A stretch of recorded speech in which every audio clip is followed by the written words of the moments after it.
They tell you family is everything until it isn't, and the moment I learned that truth I realized the people who swore they'd catch me chose instead to watch me fall.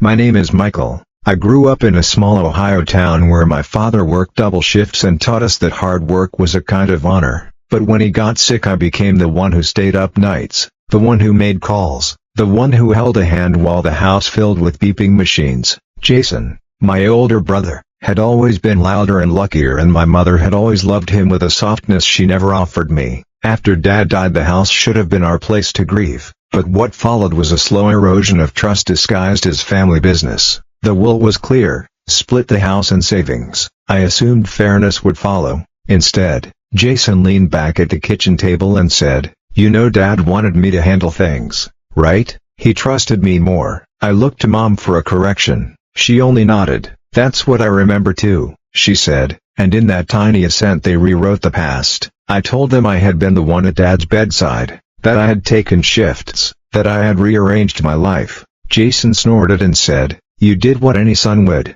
Don't expect a medal." The small slights ripened into pressure. He started showing up late at night, drunk, an aggressive presence blazing with entitlement. He pounded my door and demanded, "Sign the house over, Mike, just do the right thing." I stood in the doorway and said, "The right thing is to respect the will. The right thing is to treat me like an equal." He called me pathetic and sped away, their bias cut sharper than any thread. I tried talking. I tried calling. Silence and thin apologies were their default. After weeks of harassment and humiliation I had to act. Taking your family to court is something you imagine in bleak fiction, never your kitchen. But the law was the boundary I needed. In court Jason used charm and half-truths. "Dad told me in private," he said, spinning a memory that suited him. Under oath his story frayed. The judge read the will aloud, and the lines were clear. I said, quietly, facing Jason, "You know what's embarrassing? Having to explain to a judge why you think stealing from your brother is acceptable." He had no answer.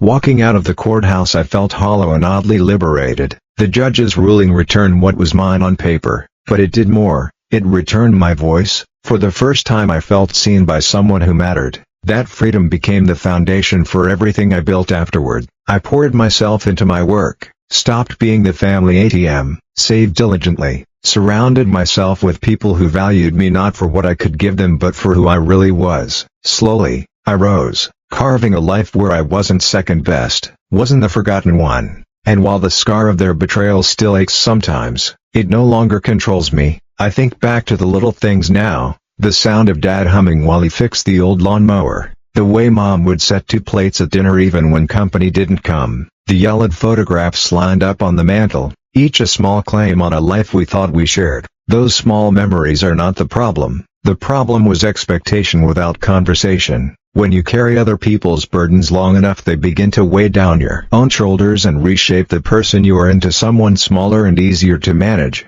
Memory has a way of holding both the good and the rotten together. You can feel a childhood lullaby and the sting of a thrown word at the same time. Some nights I replayed conversations like they were films I could edit if I only had the right cut, imagining a version where words were kinder, where Mom saw both of her sons without weighing one more heavily. There were days I forgave because forgiveness kept the peace, and other days where forgiving felt like erasing myself so others could feel comfortable. I wrote lists in a battered notebook, the bills I covered, the nights I missed out, the favors repaid with silence, and each line was a small confession of a life that had been loaned out. Putting those numbers down made them real and less like the fuzzy guilt my family used as bargaining later. I learned to set up boundaries like small fences in a yard, practical things at first, new passwords, separate accounts, names removed from deeds, then later deeper boundaries of time and emotional labor. Boundaries are not walls, they are quiet markers that say, I exist here in addition to you and I will not be redefined to satisfy your economy of need.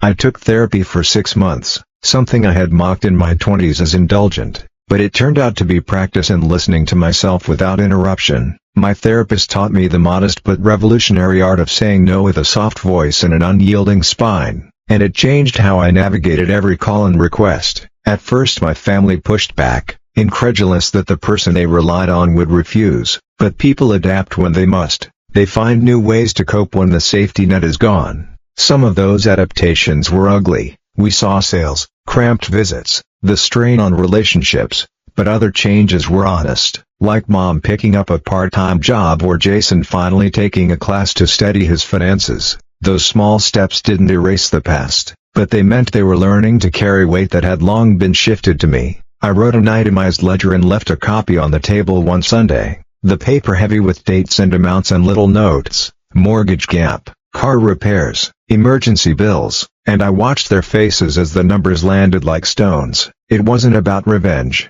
it was about truth. I wanted them to see the arithmetic of dependence and understand how a life can be spent without notice. I moved to a small apartment with thin walls but a view of a street that smelled like possibility, bakeries, rain, hints of ordinary human rhythm, and in that cramped space I began to stitch together a life that belonged to me. I cultivated friendships with people who asked how I was and meant it, who showed up not because they expected returns but because presence was its own currency. I learned the economy of reciprocity, the simple principle of give and take that does not siphon a soul dry. Work became an unexpected refuge. The projects I poured myself into rewarded diligence and I found my voice in meetings and presentations in a way I hadn't before. My promotion wasn't a trophy to wave at my family, it was a practical instrument that bought freedom, room to breathe, travel tickets I actually used, and evenings that belonged to me. Travel helped, not because I ran from pain but because I wanted vantage. I wanted to see cities where no one knew my history and to learn how other people lived with different kinds of proximity and distance. Alone on a cobbled street in Girona, I ate slow food and felt the corners of grief soften into something manageable. On a ferry in Naples I watched a family arguing in a language I couldn't follow and smiled at how the scene looked from the outside. Messy, human, survivable. These trips taught me we are not unique in our suffering, only unique in how we respond to it. Months later, Mom called to say she was proud of the garden she had planted, and I heard only a small voice that wanted connection, not leverage. I answered her and kept the conversation brief but kind. I could be loving without being the bank. Rebuilding is not solitary heroism, it's a series of small practices sustained over time, savings, boundaries, intentional friendships, and the courage to honor your own needs. I still carry scars from those years, but scars are not failures, they are records of survival. When family calls you a failure for protecting yourself, hold to your truth, your life is not theirs to spend. Years later a cousin mentioned the ledger at a reunion, eyes wide, and said, I had no idea. That admission was its own small victory. I don't speak to Jason much. Sometimes I think we both need more time than the calendar allows, but the absence is clearer now, less a wound and more a space where I can grow. There have been brief, careful reconciliations, small dinners where conversation stayed above old traps, but I never go back to being their automatic fix. My story is not unique, but it is true. You can be used up and still find a way to be whole. I shared not to indict anyone for eternity but to give permission. Step back, make rules, choose yourself in the quiet ways that matter. If this story hits home, share it with someone who needs permission to step back. Leave your thoughts below, and subscribe for more stories that prove we can heal by choosing ourselves.